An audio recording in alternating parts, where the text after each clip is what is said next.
Okay. All right. So welcome to the Artist Innovation Application Workshop. We are going to specifically talk about the Artist Innovation Grant, but I'm going to go over briefly some of the other artist grants that we offer. So in case you don't know, my name is Erica Mohan. I am the contract grants administrator for the Broward County Cultural Division. I'm particularly in charge of all of our artist grants. So this is the updated manual. It is on the website. Our budget form, this is the budget form for the grant application. I know it says artist support, but this is basically what we use for all of our artist grants. This is also on the website, and I'll kind of briefly go over this later. Following this meeting and perhaps following all of the application workshops, which I think are ending in like 2 weeks, I'll send you this as well. So this is a screenshot guide of how to access the application if you have issues. And then this is a copy, it's a PDF copy of the application that I'll just briefly go over. Oops, let me close this. Okay. So, so this is the manual, grants manual. So these are our current programs. So we have artist support, which is $3,000. Artist support is meant for artists in all levels of their career, from emerging to intermediate to advanced. Our mid-tier grant is only offered to our previous grantees, so as a way of providing a path for growth. So there is no application for the mid-tier grant, and artists would have to apply for support, artist support, and then from there, the panelists get to determine, if the application is strong enough, then they can be awarded the mid-tier instead of artist support. So, and this is something I go over more in our artist support workshops. So it's not something I'm going to talk about too much today.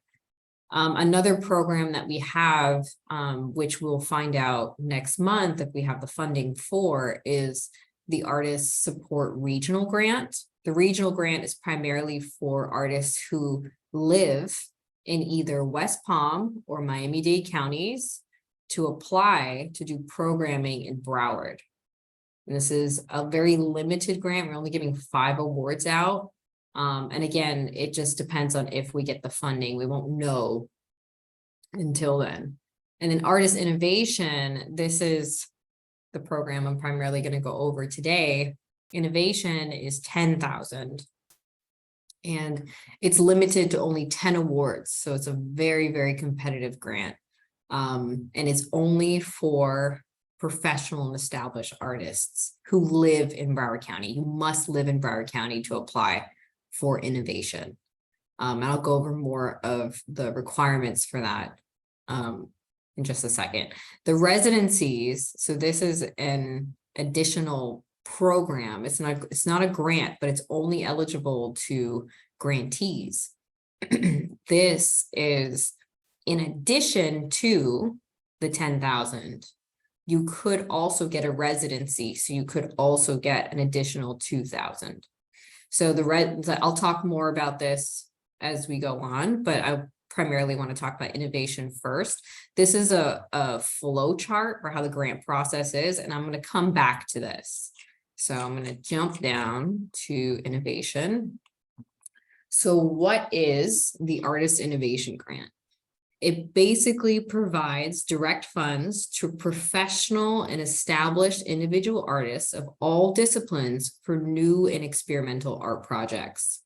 So what do we mean by professional and established individual artists? You must have a significant resume. You must have experience presenting for the public. It is a requirement for this grant. And if you do not, then you will not be forwarded to the panel. It'll be declined at staff level. And the way that we determine that is based on your resume, based on your work samples, based on your project proposal. And now it says for all disciplines. So you could be an illustrator, you could be a painter, you could be a sculptor, you could be a dancer, a performer, a musician. The possibilities are really open, and we don't specify disciplines because we don't want to put artists in a box, because you may also not just be those, like one of those things. You could be multiple, or you could be a totally new form of type of artist exploring a medium that, you know, we're not as familiar with. Say it's like game design or something. And it says for new and or experimental art projects. So projects, because we're dealing with taxpayer dollars. So because of that, we have to supply something back to the taxpayer. So that could be done through a project, through an event, through like something that can, like the public can be able to attend. And that's really important because artists, citizens of all ages should be able to attend your project, attend your project or your event.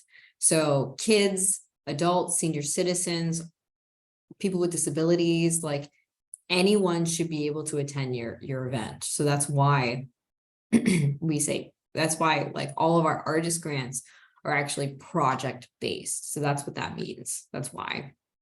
So it says for new and experimental art.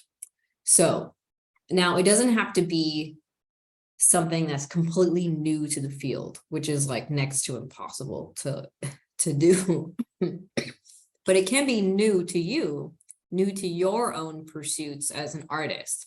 So say you're primarily a visual artist, right?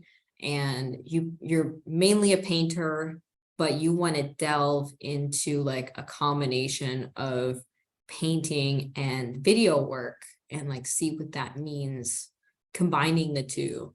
Then that can be your argument for like a new series of work or like an experimental project. So we understand that in the terms of experimental, well, actually, I should start with when creating this program, which, by the way, is also funded by the Community Foundation of Broward.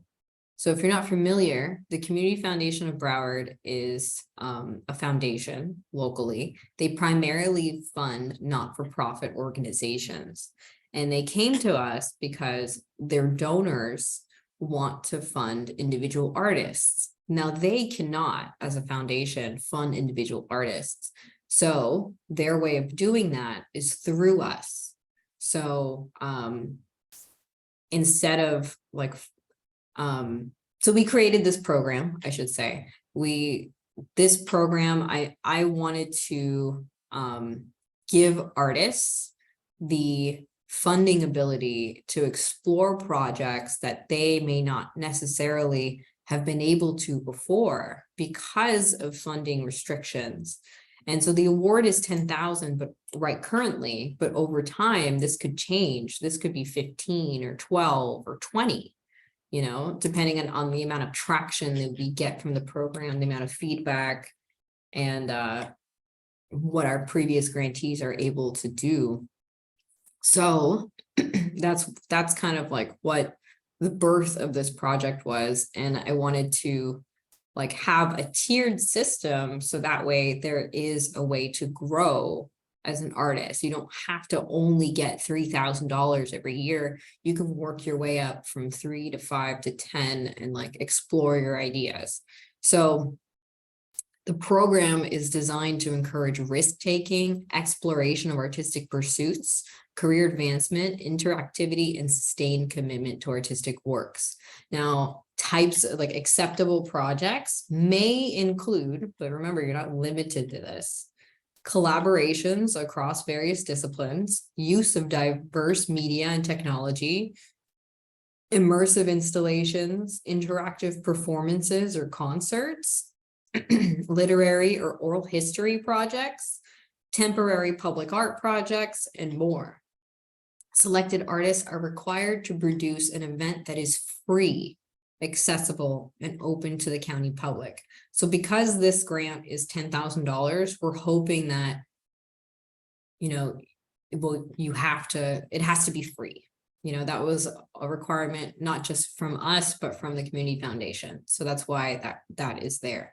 So in artist support or any of the other grants, like you can charge a fee, but for innovation specifically, the event has to be free. And remember, the event has to occur in Broward. Now, you as the applicant, it is your responsibility to go out and to find whatever venue you're wanting to hold the project at. And we understand that we'll go over the timeline in just a second, but you'll have the entire fiscal year essentially to work on this project, to find a venue. And it's okay to change like dates and venues after the fact. That's okay. Try not to, but we understand that venues fluctuate. Venues are a lot of venues book well in advance, like sometimes a year out, and sometimes it's hard to find one that will work for your schedule. But we do have a little bit of flexibility there. We cannot, it's very difficult to go past the fiscal year, but and the fiscal year is from October 1st, 23 through September 30th, 24. That's the fiscal year 2024 for Broward County. So, so again, grant awards are 10,000, and we're going to be giving away 10 awards for next year. So the Community Foundation, they basically funded half of this grant, and then we funded the other half. So they have a matching requirement. So their organizations who receive funding from them have to match 1-to-1. But in this case, we already provided the match for you. So you don't need to worry about match requirements. Essentially, if you are funded, you will receive the 10,000 up front. As soon as the grant is, or as soon as the agreement is in process, like once it's executed, then we can issue the payment. So that's one of the great things about our programs recently. So I want to talk about eligibility. So in addition to the full guidelines for all grants eligibility section, the applicant must also meet the following requirements below. So I'm going to jump to this section so you can see what the general requirements are for all of our grants. So eligibility: an individual artist is eligible to apply if they meet the following requirements. You must be 18 years or older. And for the innovation grant, you must be a current resident of Broward County and intend on maintaining your primary residence in Broward County for the duration of the grant term.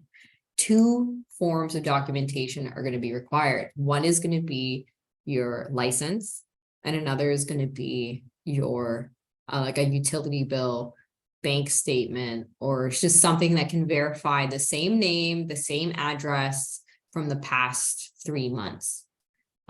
So you're going to need that to confirm that you live here. You must be a practicing artist of any discipline who has previously produced a body of works and has presented or performed for the public. And you have to have not received another grant as an individual artist in the same year. So when I was talking about all the other grants before, you can't receive innovation and artist support. It's one or the other. But the only thing that you can receive is innovation and the artist residency, because a residency is not a grant, it's a program. So it's a little different, but you can receive both of those. The artist is in good standing with the division with no delinquent reports or outstanding grant documentation requirements. So if you are a previous grantee, then you have to have all your ducks in a row, essentially. So now I'm going to jump back up to the specific requirements for this program. So you must be a professional and established artist with at least 3 years in your field as evidenced by your resume and work samples. Okay, and emerging artists are not allowed to apply in this category. And if you were a previous innovation grantee, then you cannot apply in this category for another 2 fiscal years following your previous awards, your previous award. So that way we give room to other artists to apply. So I actually want to jump back down again, because one of the things we talk about are award information. So again, matching funds are not required. All deadlines are subject to the availability of grant funds. So we won't know the approved budget for any of our grants until around September, October, but we'll know generally what the commissioners are going to provide us around mid next month. So we'll know then. And all grant awards are considered taxable income. So that's really important that you should, if you are awarded a grant, then you should really speak to your accountant in advance for how to attribute like funding for taxes and stuff.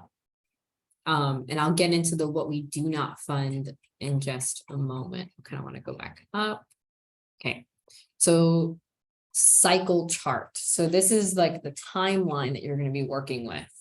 So if you're new to applying, you're not sure if your project is eligible, you're not sure if your application needs some work and you want some feedback, that's primarily what this is for. The preliminary feedback period is from July 17th to July 28th. Basically, you can send me a copy of your application, and then from there, I'll review and provide you feedback.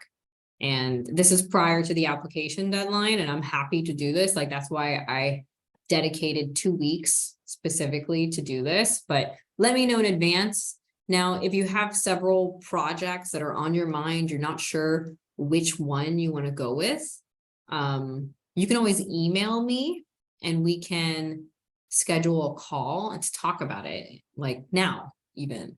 But just know that I'm not reviewing applications until this time period. I had to dedicate a specific time period because otherwise all my workload is going to be consumed with this. But I'm dedicated during this time frame to review your applications. So, and give you feedback and help you apply. But just know in advance, like now, if you wanted to talk about project ideas, I'm happy to schedule a call with you and we can talk further. So now the preliminary feedback period is optional. You don't have to do this. You can just go ahead and apply if that's what you want. Now the application deadline is August 1st, 2023. And the deadline, the timing is at 11:59 p.m. on August 1st, 2023. If you wait 1 minute later, and if it's midnight, your application will literally time out. Like, it will not allow you to submit. And if that happens, I cannot help you. Like, you have well in advance, you should know that you need to apply in advance. Like, you need to work on your application in advance. Now, if on August 1st, if you're planning on submitting the application, then you may run into some glitches or some technical difficulties. So please don't wait until the last minute. Apply early. Early is always best. So, and then recommended projects. After that, actually, after you submit your application, you're pretty much done. It's just a waiting period. And I'll go more into the flow chart of how things will function in just a minute, but it's just a waiting period, and then there's a lot of things that happen in the back end. But remember that the time frame that you're working with is October 1st, 2023 through September 30th, 2024. Okay, so I'm going to get into the program restrictions a little bit later. Well, in just a minute, I kind of want to get into the flow chart first, but just remember, you need to contact your venues now. Like, now is the time to talk to them to make sure you can score a date. Now know that your project doesn't need to occur for this entire time frame, just within that time frame. So I'm going to jump up now to our flow chart. So right now you're all here, which is great. Attending a workshop is really informative, so I'm glad that you're here learning about the program. And then, so this is an optional thing. Then after this is the preliminary feedback period. And after that is the deadline. After the deadline is where I review applications to make sure everyone is eligible and all the attachments are applicable. And basically, you know, that you're meeting the basic criteria of the application. And those who do meet the basic criteria will be forwarded to the panel, the citizen panel review members for review. And remember, to prevent your application from being rejected, the best thing to do is to utilize your preliminary feedback period. But remember, it's optional. If you feel confident about your project, you don't have to worry about this and you can go ahead and apply. Now, once the panel members have the applications, they technically have 1 month to review and score based on some scoring criteria, which I will go over in just a few minutes. And then we have our panel review meeting. So the panel review meeting is only held between staff and between the panelists. So you as applicants do not need to worry about attending the panel review. So we remove that process to provide an open platform for the panelists and also less stress and worry on you guys. So you don't have to worry about anything. So what happens during the panel review is we will go over each application one by one, and we'll specifically talk about what the applicant needs to work on, what was great about the application, what are some things that stood out, meeting the criteria, etc. So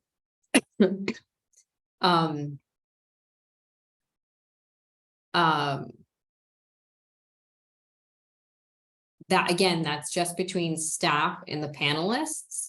So basically, I'm gonna, okay, can you guys still see my screen? Yeah. Okay, sorry. All right. So during the panel review meeting, I'm going to take notes on everything that the panelists say about your application. So all their feedback is going to be recorded and it's going to be written down. So that way, when we get to the next phase, which is the recommended projects are announced, whether you're recommended or denied funding, you will receive a copy of the feedback from the panelists. So you know what to work on for the future. So this is always meant to be a growing process. If you don't pass the innovation grant, then you can take that feedback and scale down your project if you wanted to still apply within the same year to another grant. So you could apply for artist support instead and utilize that feedback to help you. Now, it's recommended that I personally recommend that you should start off in artist support if you haven't received funding from us previously. The reason why is because the county process is like, just to learn how the county process works, it'll only help you in your future applications. And then when you do go for innovation, the panelists will be able to see that you have a previous history with the division, with division funding. And so therefore you will have a bump up, you know, like extra points for knowing that you're a previous grantee, but you don't have to be a previous grantee. I just recommend that because I think it's easier on you all to understand how all this stuff works. So once the projects are recommended, then the projects move to the Broward Cultural Council. So the panelists only make recommendations for funding. The Broward Cultural Council makes the final approval. So, but 99.9% of the time, they always side with the panelists. So, once those projects are approved, then we move on to our awardee meetings where I talk about next steps and agreements. Then when the agreement's executed, then the payments are processed. And then from here, if you have any changes to your project, then we can do an amendment for the changes. And then after that, a final project report. So I'm going to talk about these yellow arrows a little bit later. But this is primarily the stuff I wanted to go over. One thing I do want to mention is that if you'd like to see what the back end of these applications are like, you can be a panelist. I will happily send you, when I send you a copy of like the screenshot guide, I'll happily send you a link to the citizen review panelist application. So that way we pay our panelists. So if you're going to review an application, say it's for artist support or artist innovation, then you may have like 30 plus applications to review, but you'll have to take like a day off of work to attend the panel meeting. And so we pay a $300 stipend to all of our panelists, and we're constantly looking for new panelists, especially like for our artist programs, because we run our artist programs throughout the fiscal year. And so if you'd like to be a panelist, I'm happy to send you an application link, and you can apply. And then if you're selected, then that's great. And then you can see the back end work of what it means to apply. And then on the front end of what it means to, well, actually the back end of what it means to score and evaluate, in the front end of what it means to apply. And I wouldn't have you review your own application, so don't worry about that. But just know that if you wanted to be a panelist, you can, and it's something that you can put on your resume. But now I'd like to talk about restrictions. So it says, please see the "We do not fund" section for the full list of restrictions. So I'm going to come back to this one. We're going to go back down here. Here's "We do not fund." A project cannot receive funding for multiple division grant opportunities, with the exception of the residencies. So just know, you can't receive artist support and artist innovation in the same year. Now it says 501c3 nonprofit and for-profit led projects. Artists cannot submit on behalf of an organization. An artist organization can only be involved in an in-kind capacity. The reason why we have this restriction in here is because many times I've had artists who have their own organizations, say it's a nonprofit, apply for funding to do a project that's run by their organization, which is not fair.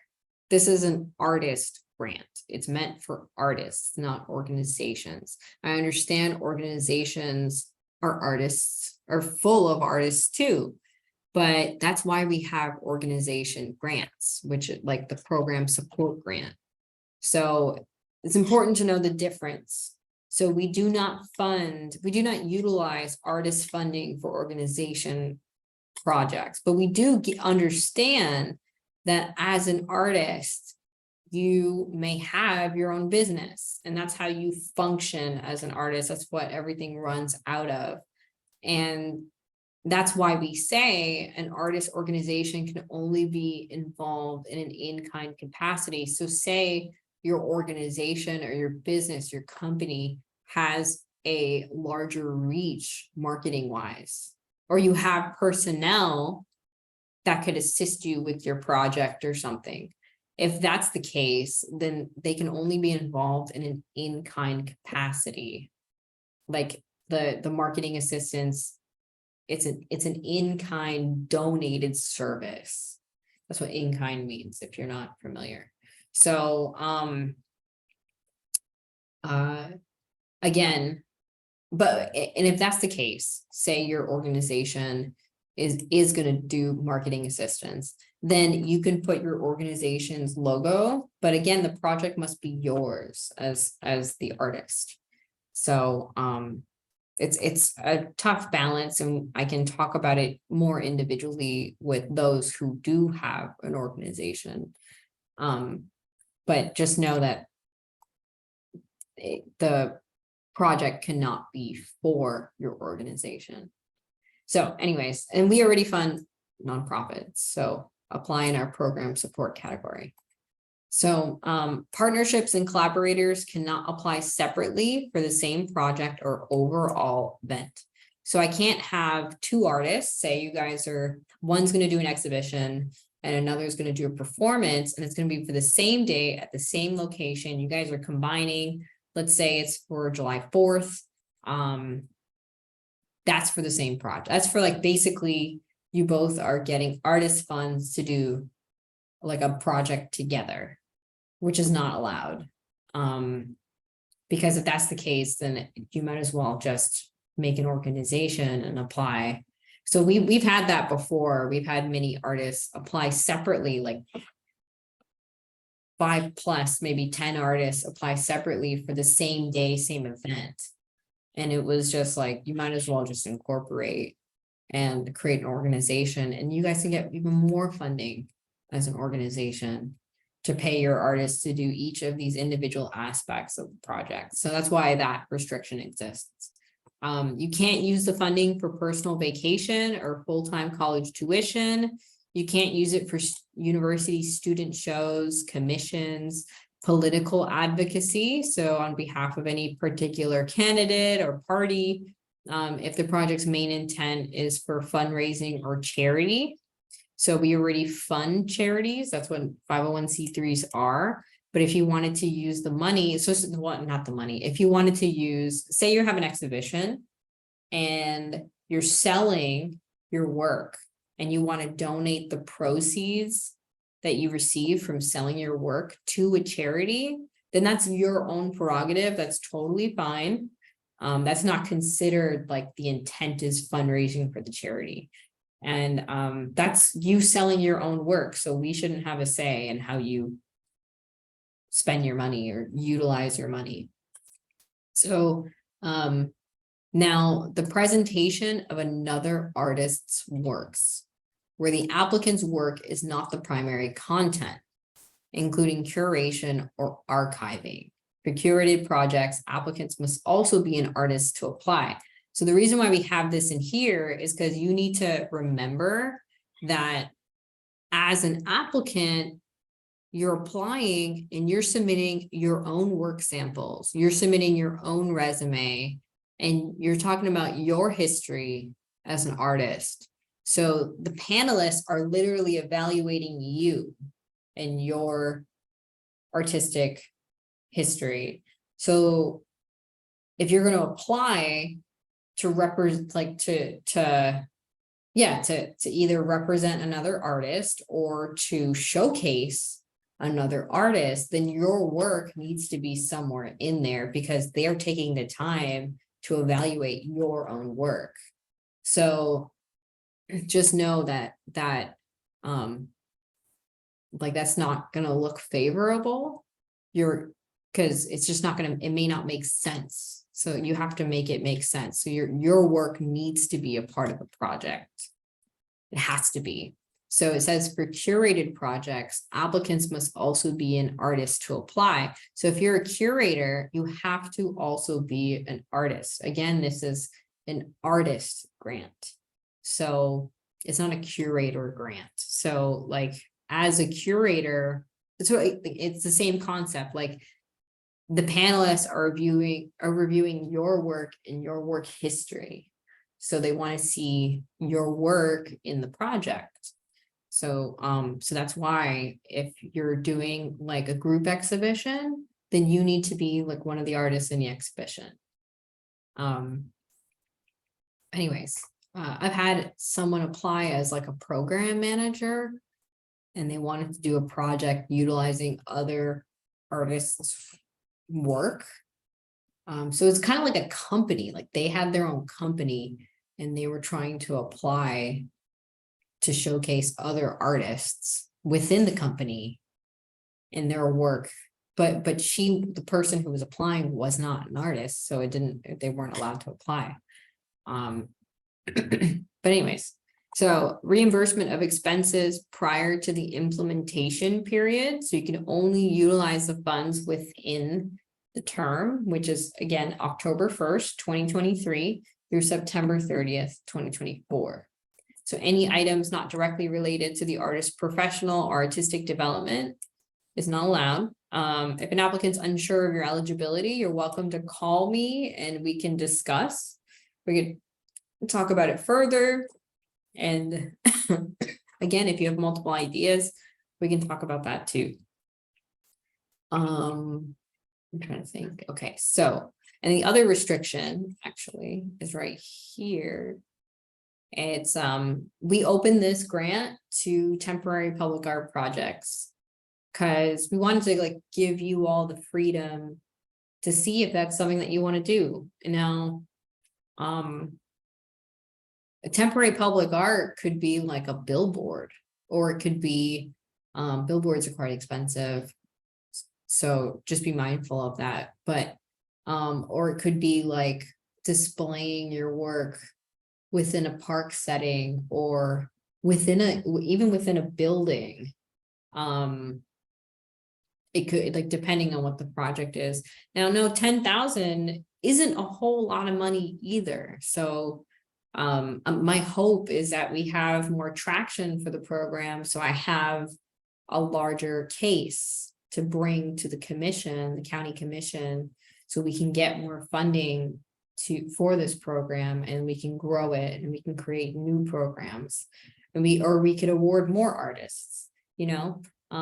So one of the other restrictions, again, is this public art restriction. So depending on the nature of the proposed project, some temporary public art projects may be applicable. A temporary installation allows the public to constantly engage in an ever-changing environment. For example, if the location changed from one artist's work to another year after year. So say there's like a park that you want to do a temporary installation, say it's like a sign installation, and you want to create like specific signs regarding some kind of movement or something. And then it basically takes like the public around the park in an interesting way or in the shape of something. I don't know, I'm just throwing ideas out there. But like that could work, and it's temporary, so it can only be up for a couple months, and you could also have activations surrounding it. Say you had like a dance performance or something. You know, I'm just kind of like throwing ideas out there because it could be anything really. Activations and programming surrounding the temporary public art installation and involving other artistic disciplines is highly encouraged. Now, it is the applicant's responsibility to obtain written proof of the property owner's authorization to use a city, county, or commercial/private entity site prior to installation.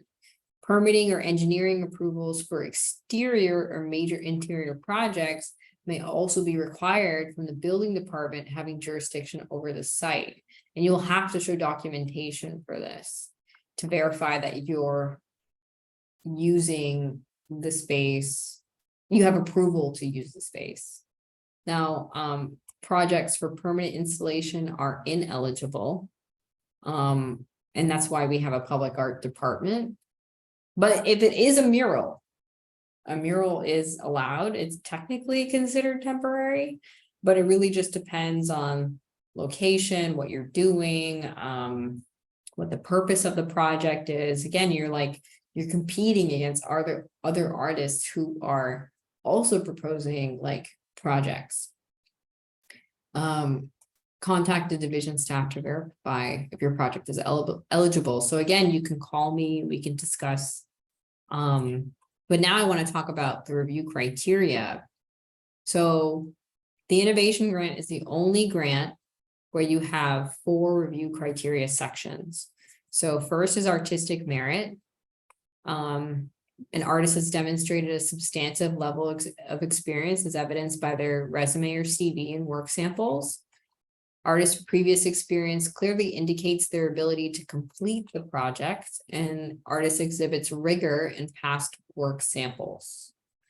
So this is all based on your previous experience. So then the next section is project idea originality. This is the highest value of points for this grant. The project idea is innovative, exciting, and new and or experimental. The project is sufficiently described. And remember, new and or experimental can be new to you as an artist, a new exploration for yourself. It doesn't have to be a grandiose, like new discovery in art. But we have had some proposals, and I'm going to show you examples of what was proposed before.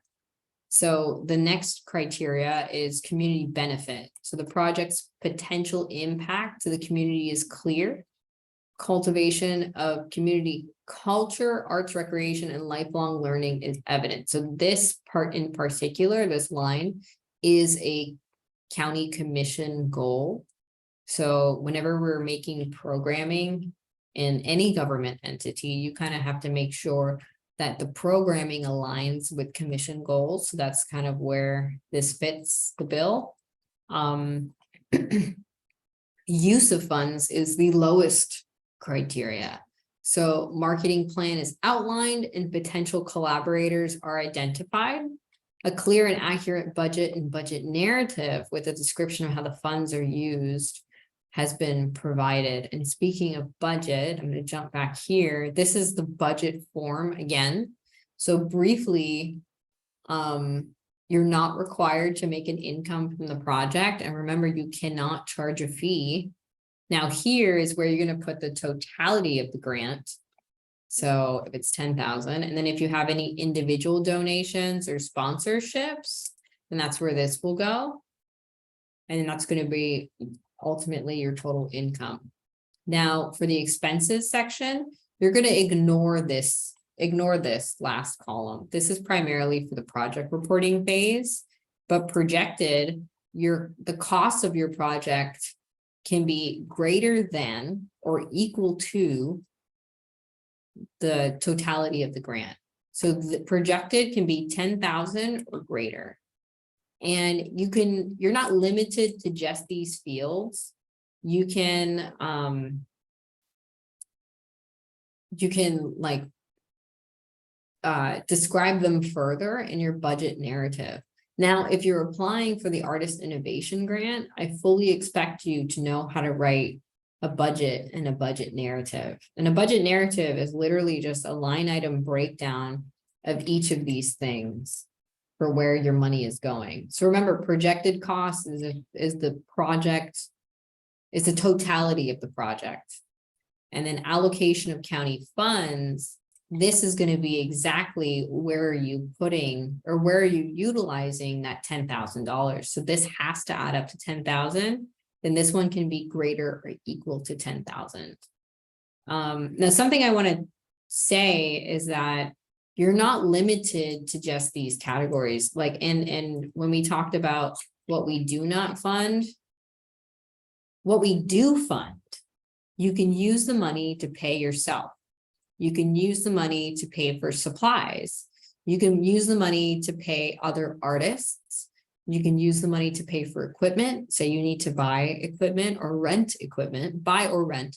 I've had very unique usage of funding. So one of a previous innovation artist, she's a mom and she has kids. So in her artist support grant, what she was wanting to use the money for was time, to devote more time to her work, to create the work for the exhibition. So she used some of the funding to pay for daycare for her kids.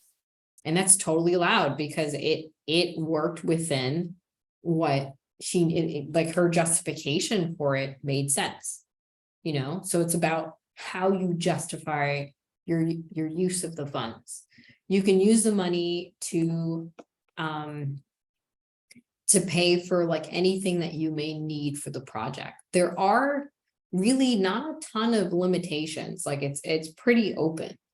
And I'm happy to discuss that with you further. So again, if you need to buy supplies, or if you need to buy, you know, equipment, you can. Now, and remember, we want you to pay yourself. If you're able to pay yourself, then, you know, please do. But remember, what the panelists are going to look at when they look at your budget is they're going to make sure all the major aspects of the project are covered. So is the venue paid for? Is the marketing paid for? Is like, are you allocating money for these things? Or are you getting sponsorships or something to help pay for these things and cover these basic necessities of the event or of the project? So, you know, if you need insurance, or if you, I don't know, say you need to pay for some type of entertainment, or if you're bringing in a dancer for your project, you know, do you have enough funding to pay them as an artist as well? Like, these are all things to consider. And the panelists will want to see that you're at least justifying the use of funds for like the primary aspects of the project. Remember, sponsorships, or say your organization is donating marketing services in kind, like that can be illustrated, that the budget form can only display cash expenses and cash income. Anything that's being donated must only be listed in the budget narrative. It cannot be reflected in this form. So say you're donating an extra 50 hours to the project, or to making sure everything's up to date for the project and the coordination. You can't show that amount here if it's being donated. You have to write it in the budget narrative. So again, I'm not going to show you how to write that, because I expect all of you as professional artists to be able to do that already. Now, if you need help, if you want some feedback on it, that's what that preliminary feedback period is for. So remember that. So what was the other thing? Publicity requirements are, if you are awarded the innovation grant, you have to attribute both Broward County Cultural Division and the Community Foundation of Broward. So you need to have both of our logos and both of our attribution statements on your marketing materials. And an additional requirement for the division is that you have to post your event on artscalendar.com. So it's basically a website that we own, and it's essentially free for you to publish events there. Even if you're doing events now, you can totally utilize Arts Calendar. Like, feel free to post whatever art events you have, and I'll go over Arts Calendar a little bit more later. But another requirement for this grant is you have to do 2 presentations. One is a presentation that we hold, and another one will be a presentation that the Community Foundation holds, where you present your project.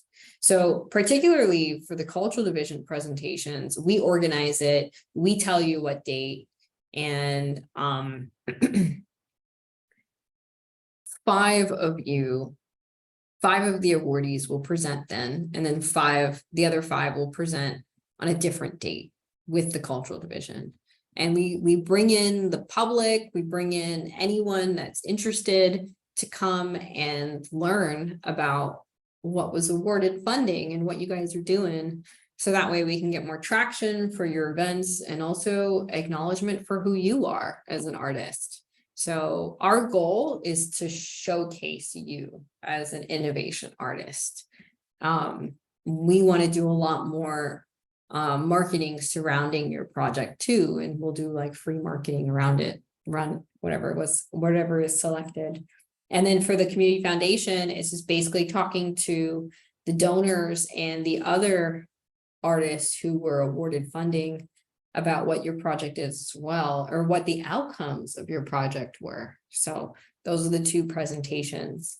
Now I want to briefly talk about the residencies, because this is like an additional component to the grant. But basically, if we do get the funding, the residencies are basically in collaboration with county and non-county agencies. And the purpose was to activate unused government spaces within Broward County. Because sometimes when you go into these government spaces, you see that like, oh, wow, there's so much wall space. Like we could use this to have an exhibition or something. So I'm working with 3 entities. So one is Libraries Division, another is the City of Hollywood, and another is the Parks and Recreation Division. So I'm still waiting for Parks' exact location that they want to use. But for Hollywood and for the libraries, we've already established the location. So for libraries, it'll be the main library. So it's in downtown Fort Lauderdale. It's actually where the Cultural Division office is. But it's on the first floor of a library, and the space used to be called the Cultural Information Center. So they gutted and cleaned the space, and like for art installations, so we want artists to come in and transform the space essentially to whatever they want to do. And so we don't have any restrictions. Our only requirements are you have to do 3 engagement activities of your choice. So it's up to you if you're selected. So say library selects you to do an installation or to do a residency, then you have to discuss with the libraries what you want to do, what you want to do in the space. What do you want the 3 activities to be? They can be simple, they can be complicated, they can be up to you. And the spaces are meant to be working and exhibiting spaces. And each space will have its own limitations. So the Libraries Division space, I don't believe there is a sink. You may have to walk to access the sink, but that's like an example of a limitation. But it does have a lot of viewing accessibility. But this Hollywood location, basically, if you're selected for the Hollywood one, you'll get a set of keys, and it is a 24-hour access space. So it's within Hollywood Young Circle, and it's right beside the glass blowing location. It's basically a studio with like a bay door, and it has a sink, and it has a lot of different things in the space that you can use to your advantage. And hopefully you'll be able to work out of there and create work, or you could even display previous work. So we don't define what the engagement activities are, because we want you to define that. We want you to define what it is that you want to do within the space. And just know that if you are selected for a residency, you do not need to, like, whatever occurs within the residency doesn't need to be related to your grant at all. It can be totally separate. It can be previous work only for the residency. And then for the grant, it can be new work, like it's up to you to determine that. So the initiative will enable artists to create and exhibit within a collaborative environment, foster new connections and exposure to Broward County residents, and work together with government agencies to establish common goals and programming for engagement activities. Now, remember, if you do get the residency, you'll get an additional $2,000. So if you get innovation and the residency, then you'll get $12,000. But for the residency, like, this cost is meant to be like for whatever you want it to be. It can be specifically just for your time. It can be for supply costs. It can be for insurance if you have to purchase insurance. It can, like, I mean, not insurance isn't going to cost $2,000, but like, I'm just saying it could be for that. Like any kind of expenses that you may potentially incur. It's not a ton of money, but the residency isn't terribly long either. It is 3.5 months, which I'm hoping is enough time. But again, it's up to you to determine with the agency, like, what's the best time frame for you? Now there's 3 general timeframes to work with. November 1st through February 14th will be the first artist. And we have a prep and breakdown of space in case there needs to be like repainting or something. And then engagement activities that need to occur are 3. So if you wanted to make this a shorter residency, if you wanted to like, you could just literally put up previous work and have that be what you want, or like a previous installation you've made or something, just as an example. It's pretty open. So, and again, this is all just reiterating the fact that, it just needs to be established with the agency what you want to do, but that $2,000, you'll still have to show like documentation for it. So because we pay up front for our grants, you have to like, yes, so because we're paying up front, we are engaging in a level of trust with you as an artist. So your budget and your budget narrative need to be, you need to have documentation at the end in your project report confirming that you spent the money the way you initially proposed. But if you have changes, like say you had proposed this summer, this project, and you're going to use the money within these specific guidelines, you're going to hire the specific artist to be in your project and get this equipment.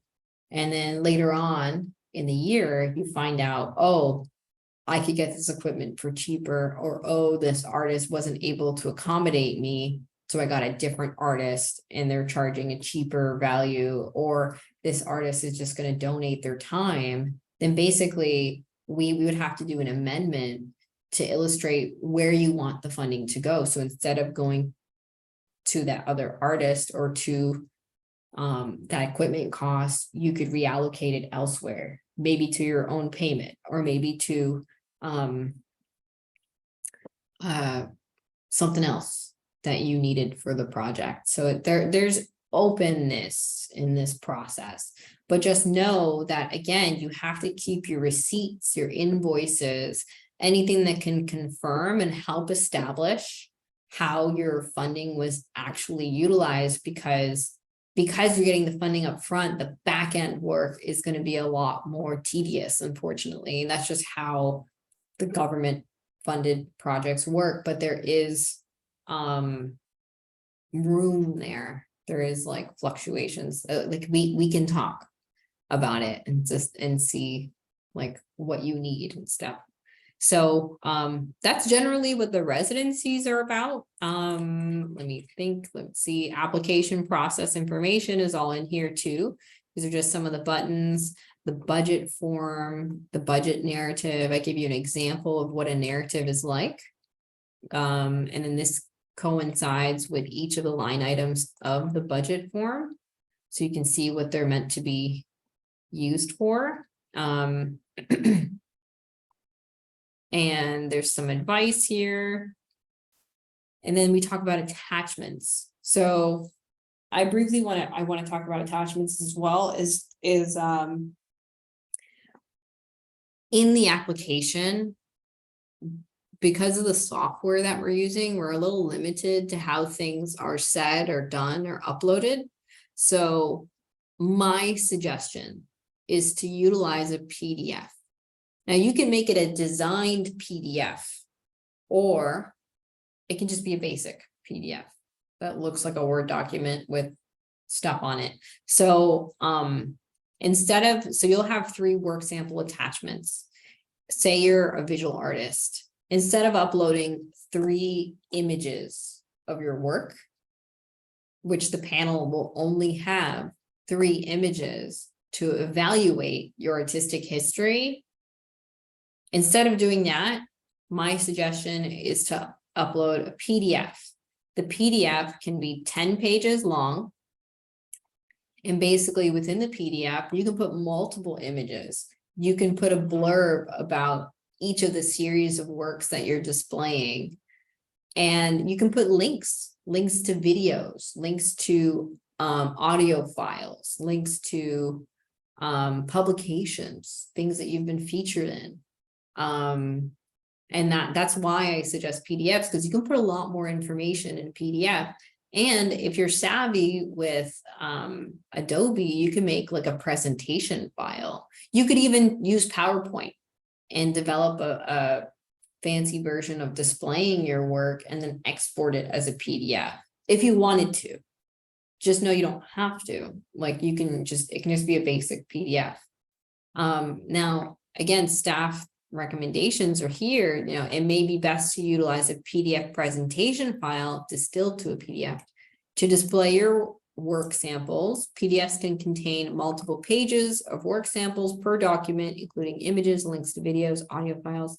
Just know that your videos and your audio files must be 5 minutes long each. We do not want you to spend time editing down those files. So say you have like a short film or something uploaded to YouTube and you wanted to have that as a work sample, you can just indicate in the PDF, like next to the link, please watch from this time to this time.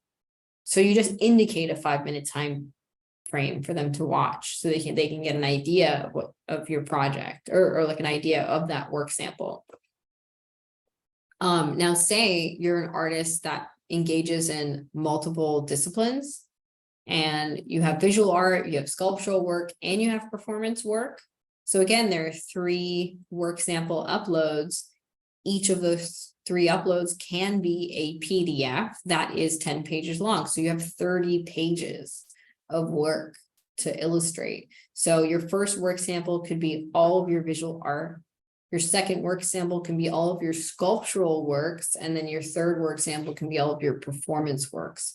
It's really that's just an example of how you can display your work to the panelists. So I just wanted to make sure I mentioned that.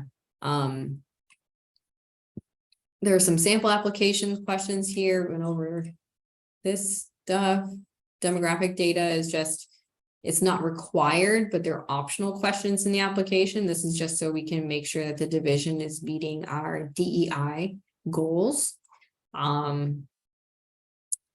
Publicity, we went over that. Project reporting is 30, like the project report will be 30 days following the end of the term. So the term end is September 30th. So it would have to be October 30th, essentially. Something I really want to mention is that these changes in this entire grant and the application questions were not just made by me. They were also, like, I went to a conference with grant makers in the arts, and we had discussed like a lot of different, I learned a lot in that conference, and I came back with the proposal to have more programming that's made by artists for artists. So I hired 5 artists to work with me on this application process, on this manual, on the review criteria. So just know that each of these artists are from different disciplines, and they each helped me reestablish the application. So we have more programming and more grant applications that are made by artists for artists. So I really want to emphasize that. So I have a lot of thanks for these folks. But before I get to this stuff, I want to talk about, let's go to our website. So first, let's talk about Arts Calendar. So on Arts Calendar, you can see our previous awardees for the Innovation Grant. This is our 2022 winners. So Kathleen Dean, she created a film, and she's showcasing her film sometime this summer. So stay tuned for that if you wanted to come see it. It's called Water as Our Medicine. And it's about like segregation and African Americans' access to beaches here in Broward County back in the day. And Appia's project already occurred. This was at the Coral Springs Museum of Art. Hers was an exploration of female artists that were not recognized in history. So she literally did research on 101 artists throughout history and created these miniature replications of their work and displayed them at the Coral Springs Museum. And they were also AR. So like, if you hovered your phone over the painting, it would pull up a video that she made from the research, where the video, she talked about the history of the artist and like their work history. So it was applicable to anyone with a disability if they're unable to like see the work or but anyways, so this is one of the projects. Another one was Marielle Placier. She has her work is very like almost collage-esque. So she explored a different type of material within her work. And she created these two explorations of it and had it on display at the Hollywood Art and Culture Center. John Sindel is an architect and he is a professor at FAU. So he did a whole series of work of seating arrangements, public seating arrangements that are designed based off of the maritime and like landscape of waterways here in South Florida or in Broward County. And he's actually in the works of developing an application for a federal grant. So he used the innovation grant to create prototype versions of these seating arrangements. And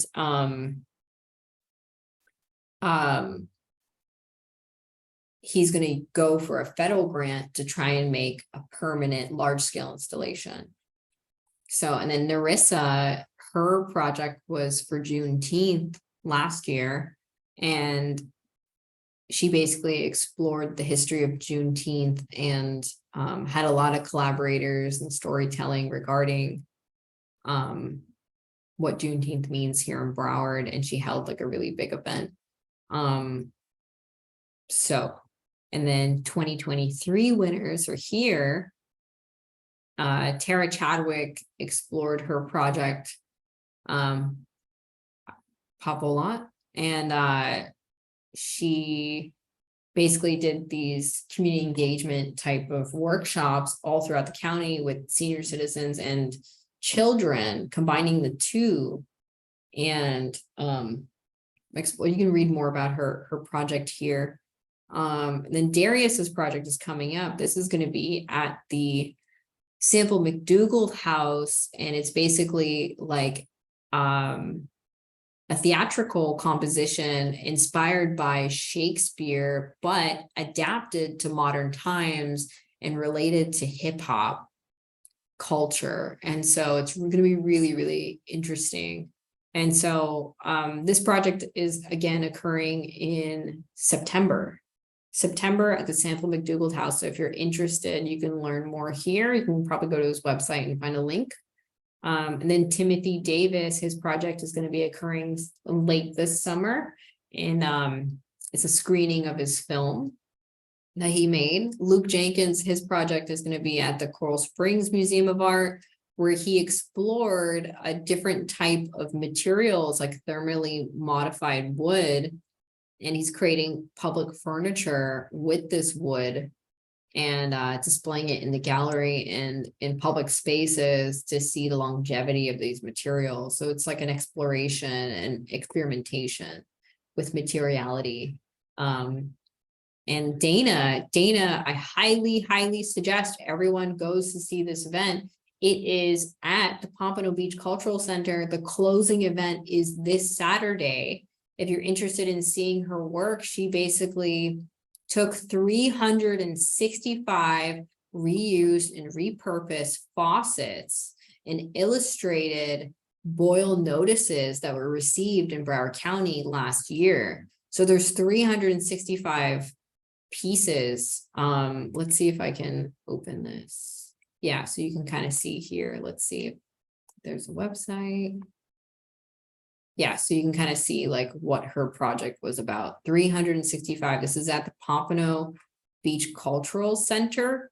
And she actually got the cover of the Sun Sentinel for this past Saturday's edition, which is awesome.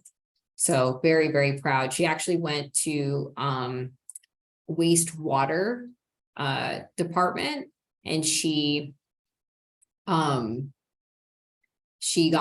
an audio artist to come with her, and they recorded the sounds of what it sounds like inside of like one of these like large facilities. And then they use the sound. So when you walk into the exhibition, you'll hear the sound as well. And she explored a couple different things in her project. So highly suggest you come to the closing event.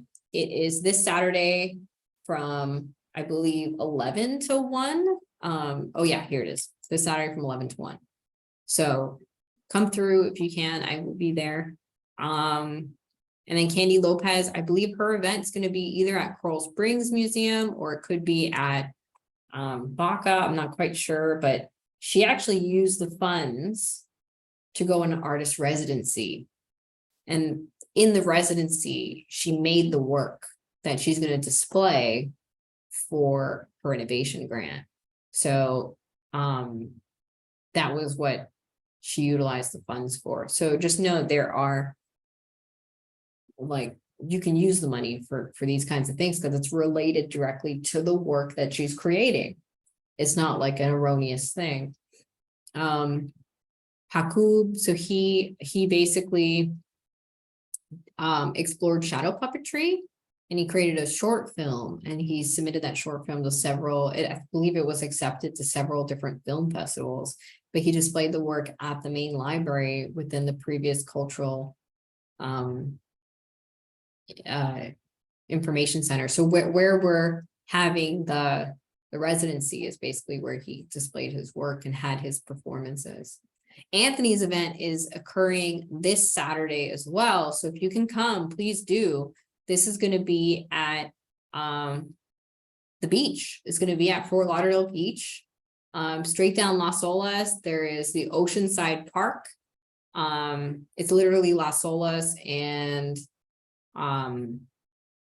Ocean Drive. And I think it's A1A, right? So there's a big park over there. So he's doing a performance. Anthony is a veteran, and his project is called Post-War Cleansing Ritual. So he's going to work with other veterans, and it's going to be combined, I believe, with an opera singer, and they're going to do a performance on what like one of these cleansing rituals is like for Independence Day. So and he's working in collaboration with the city of Fort Lauderdale to display the work, to do the performance. The performance is only like, I believe there's only one performance, and it's like 20 minutes long, but all the money went to like putting it together, to paying the artists involved. So again, if you can come, please come. This is going to be awesome this weekend. Brendan Walsh had his event. So he explored, he had his event at Savour Cinema. He explored poetry through film and through other mediums. So he had live musicians as he was telling his poetry story. It was like a post-apocalyptic story. And he had live musicians, but he also had visuals. Like he hired other artists to make these things and then combine them together. And it was a pure experimentation. Like he'd never done anything like this before. So again, it was like new to him and his work.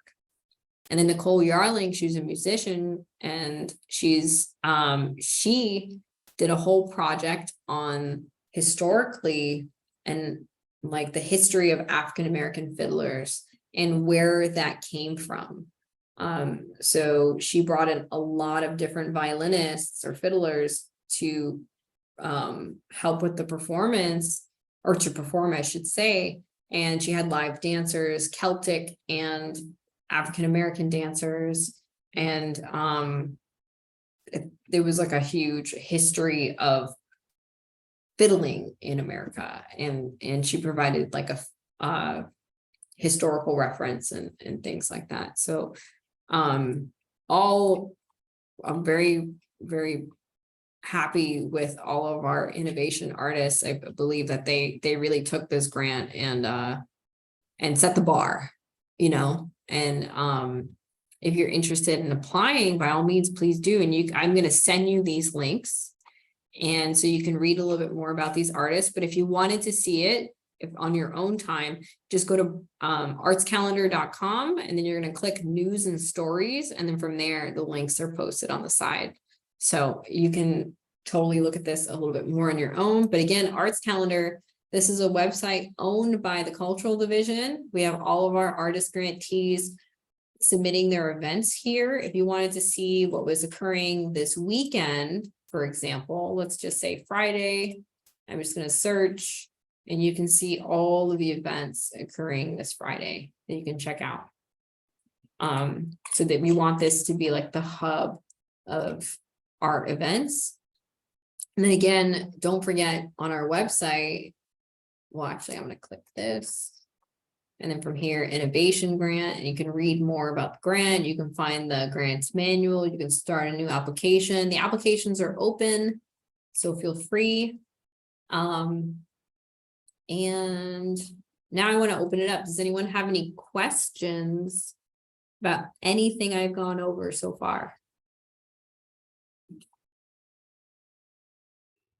I have a question. Sure. You mentioned the in-kind services that they should be included in the narrative. So Yes. just hypothetically speaking, if I was getting marketing in kind, none of that should be in the budget. It should just be mentioned in the In the narrative. narrative, exactly.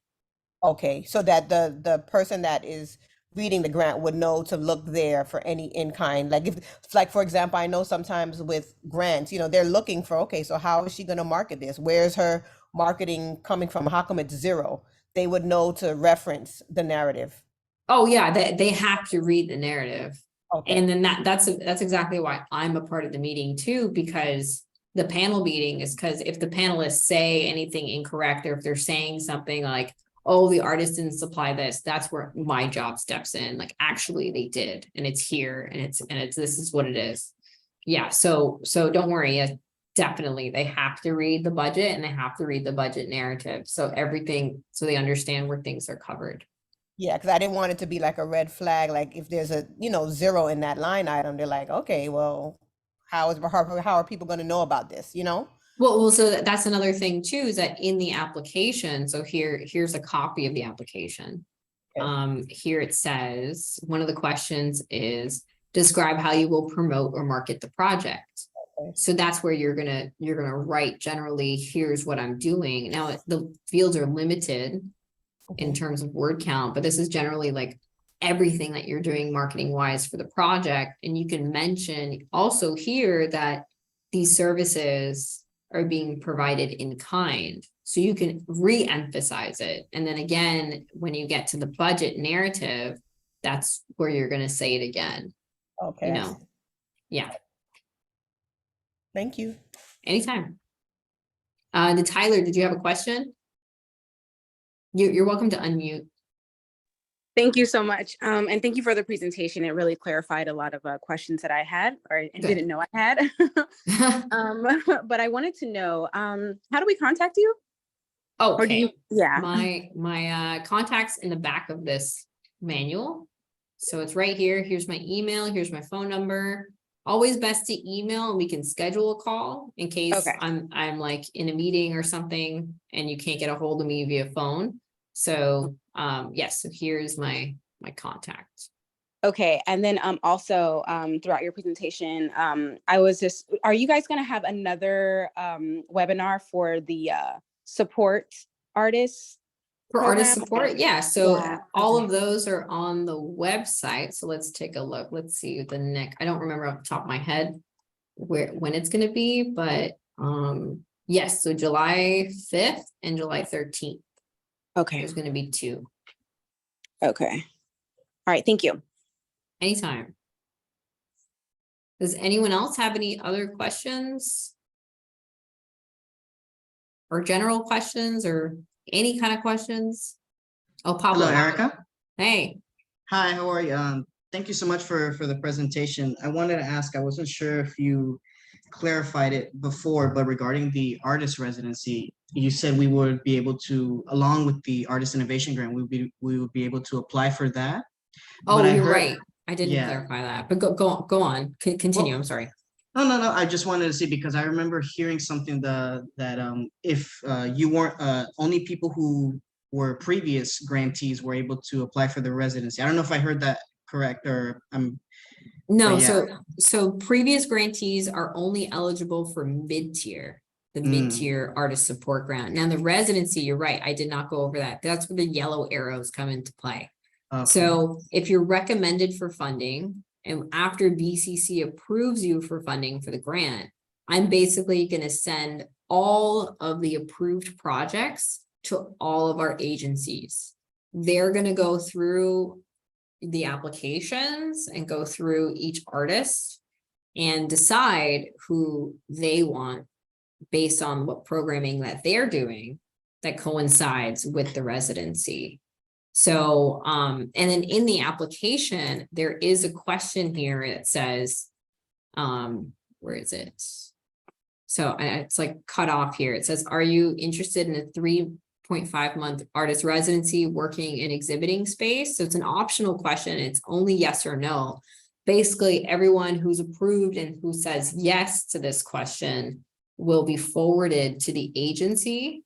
So the agency will review, and then I'll have a panel meeting between myself and the agency to determine who are the artists that they're interested in and who do they want to move forward with.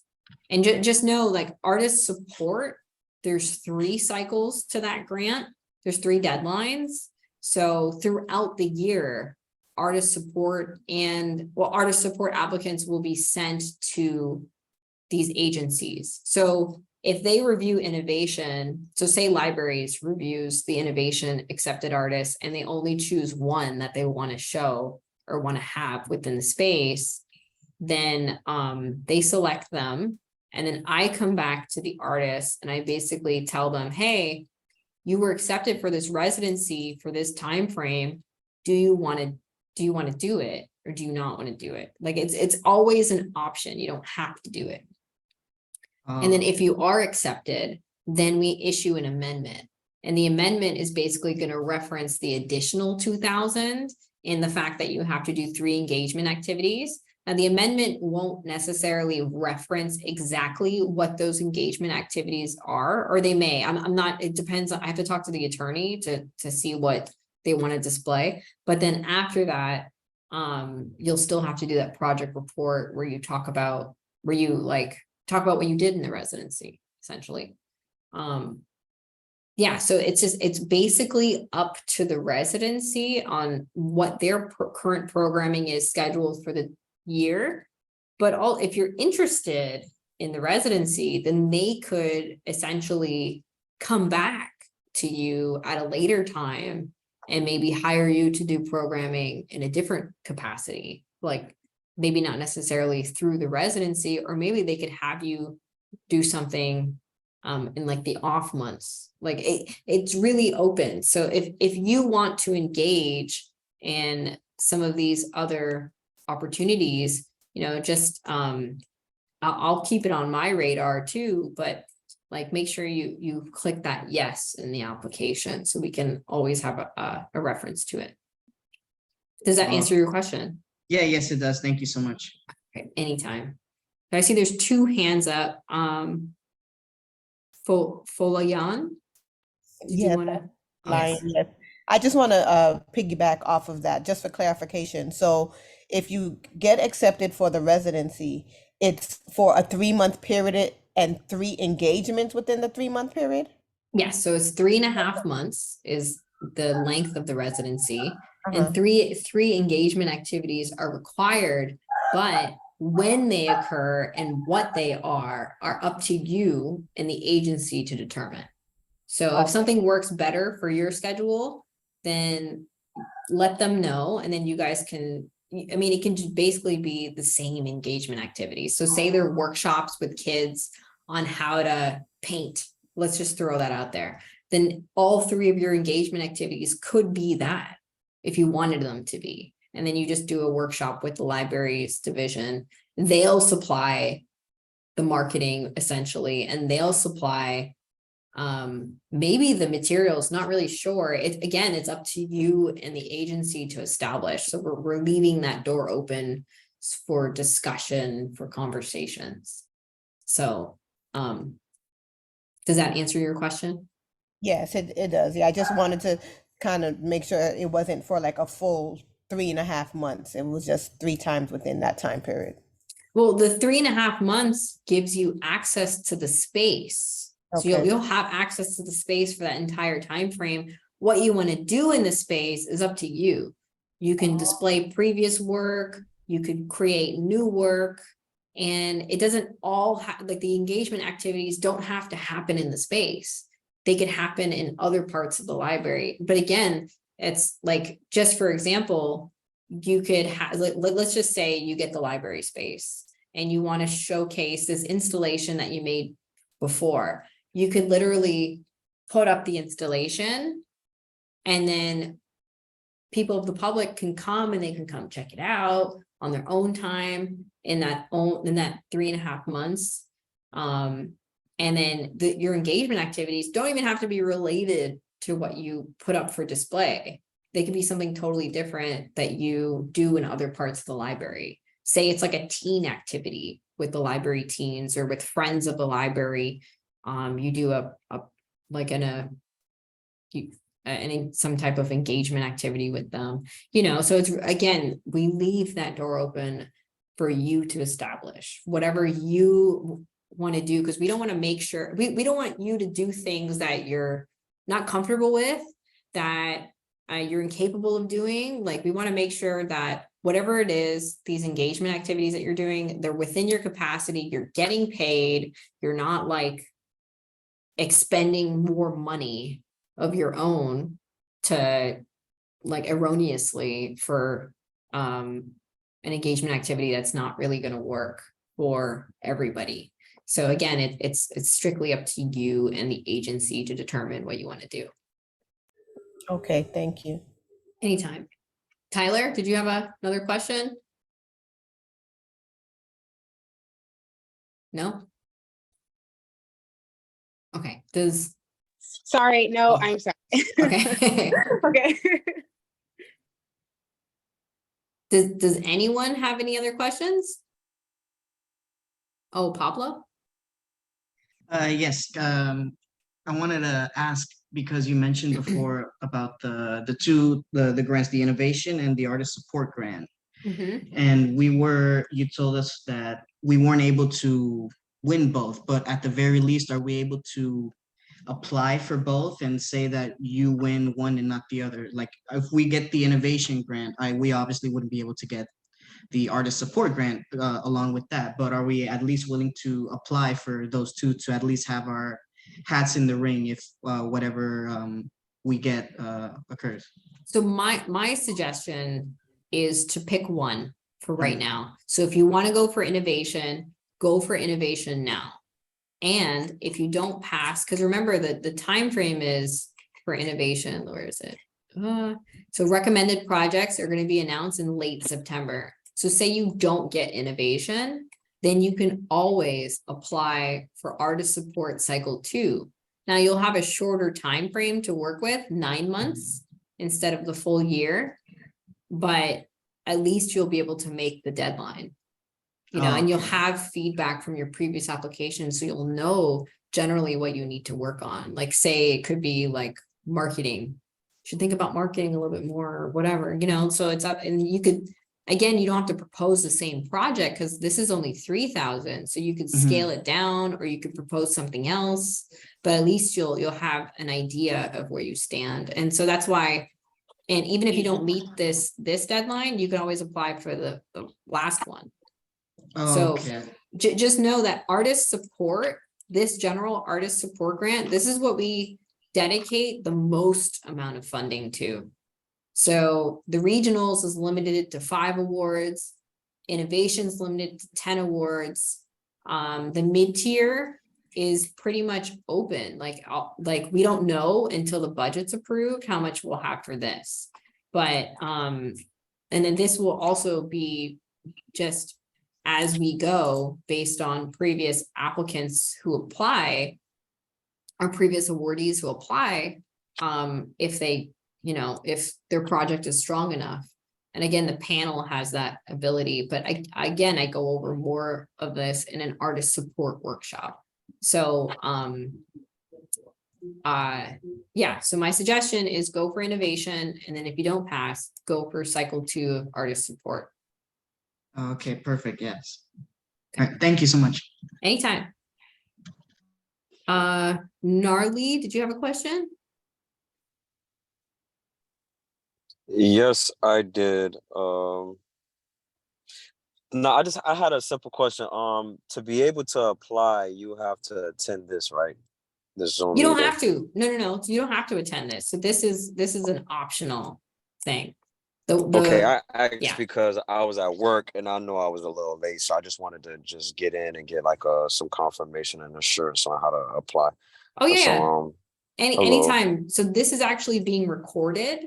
So I'm gonna upload this workshop to YouTube. So if you wanted to watch it on your own time and kind of like review what was covered, then you'll have Yes. that ability. Okay, anyway, you could put your YouTube channel in the chat by any chance? Yeah, it's I don't know the exact link. Let's see.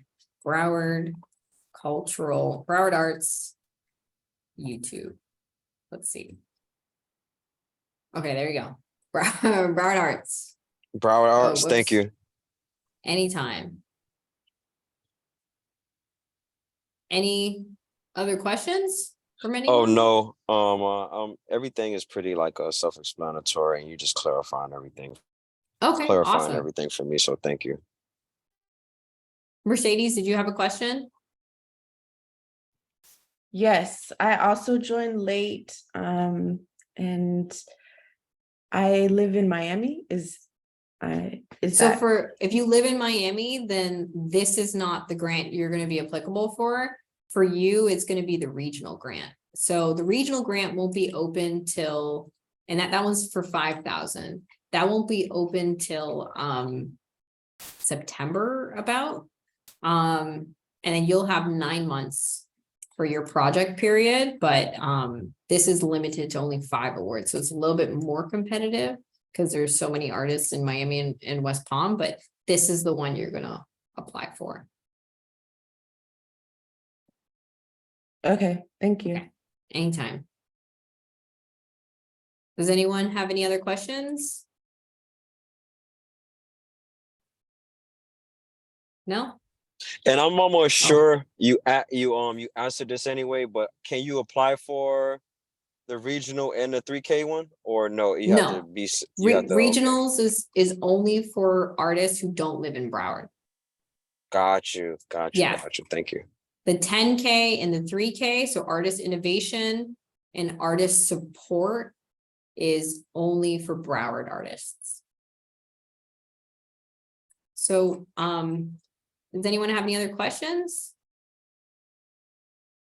I do. Oh, yes, go ahead. As far as the venue, I know that we can choose a venue in Broward County, but It has to be in Broward. Yes. Do you have any recommendations of venues that appreciate this type of art, that's more involved in this type of artistry or process? Well, I guess it depends on the nature of your project and what you're trying to do. So when I went over like the previous grantees for innovation, they're utilizing venues like Sample McDougald House in Pompano, or Pompano Beach Cultural Center, or the Coral Springs Museum of Art, or Miramar Cultural Center, or there's Art Serve, there's like many galleries like the Frank Contemporaries in Pembroke Pines, Studio 18. There's many venues. It really just depends on the nature of your project, what you're trying to do, and what your time frame is. So all of these things will play a factor. And I'm happy to like discuss with you. If you want to schedule a call, we can talk about it, and you can talk about your project, and we can kind of brainstorm different locations that could work for you. Oh, yes, I'll appreciate that. Okay, thank you. Okay. So remember my email, I highly suggest if you have questions, email me. If you want to talk about your project, again, email me and we can schedule a call. Just want to make sure I'm devoting that specific time to speak to you, because I may not always be available. So email is always the best option. Does anyone have any more questions? No? Okay, so as a reminder, this workshop will be recorded and uploaded to YouTube. So I'll be happy to send you that link once it's up. And I'll send that link out to basically everyone who RSVP'd for the workshop. And yeah, and we'll go from there. So I look forward to hearing about your projects and seeing your applications. And again, if you have questions, I'm happy to help in whatever capacity. If you want me to review your applications, there is a preliminary feedback period. And if you want to just talk about your ideas, we can schedule a call and sift through. And my goal is to help all of you, receive this grant. Like, this funding exists, and our purpose as a division is we want to support as many artists as we can within Broward County. And the more people we have applying, then the larger of a case we can bring to county administration and the commissioners for what like the request amount is for in Broward. We have a lot of artists that need to be funded for the work that they do, and our purpose is also to show the public and to show county administration and the commission that art should be taken more seriously. It is not just a hobby. It is something that is a livelihood for many people, and to show them that art is a profession. That is our purpose, to justify that and to try and get more money to help you guys explore the things that you care about. So if you have questions, I'm here. Feel free to email and we can discuss further. So again, I look forward to your applications, and I will hopefully see you this weekend at the Innovation Grantees projects. Again, if you don't know what they are, look at Arts Calendar and see what projects are happening this weekend. So again, it was a pleasure speaking to you all, and I will see you or talk to you soon. Thank you. Goodbye, everyone. Take care. Thank you, Erica. Anytime. Thank you so much. Thank you. Thanks.